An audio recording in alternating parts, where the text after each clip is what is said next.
Hi, this is Julie Slogenhop, and I am doing the video recording for watching the second live video. The innovation, media and innovation, it was one of the main topics of discussion, and the how it positively and negatively impacts how we see or how we think of innovations.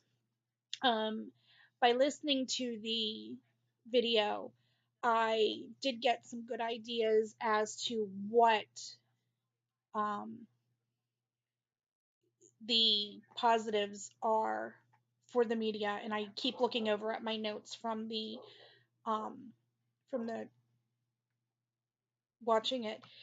There was advertisement, so they can advertise to promote different things. An example that was given was the texting, not texting while driving.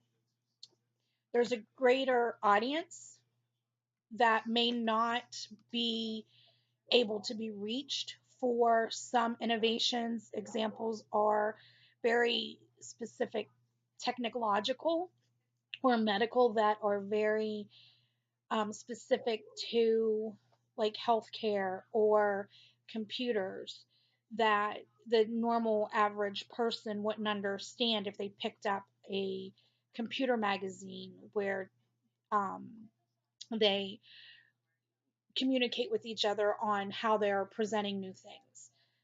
And it promotes trying. So they see what's going on, individuals see what's going on, and they try to better something that's there.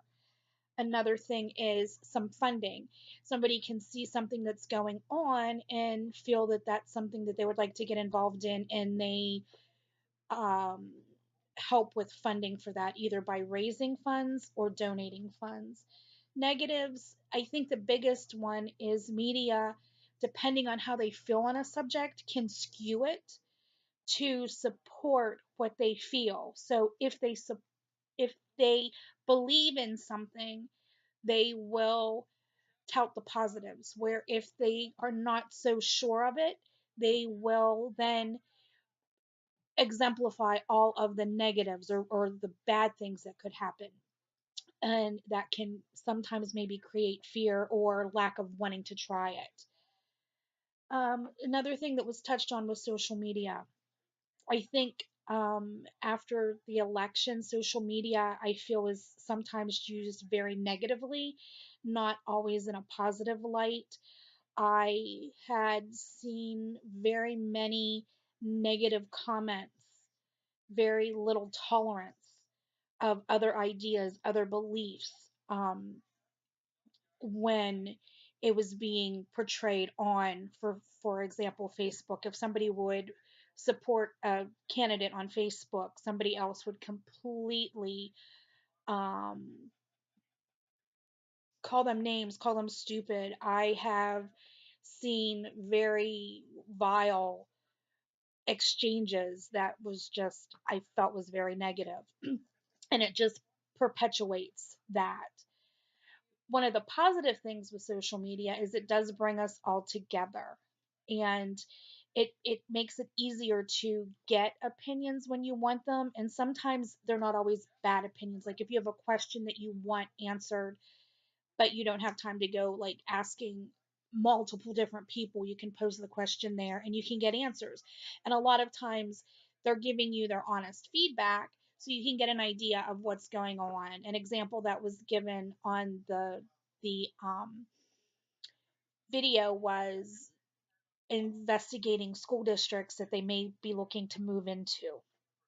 Uh, the other thing that I noticed with the social media is it is very sometimes,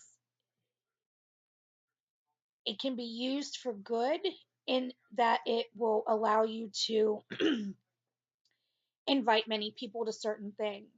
Another negative I think social media has taken care of is the lack of being personable.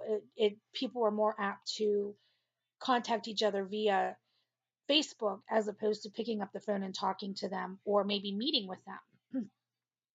Then the last thing that was in the video was about brainstorming. And the one thing that I did notice with the brainstorming, because I sat and I did the 2 minute thing and I was trying to come up with as many brainstorming ideas of what I would do if I was walking down the street and found $100.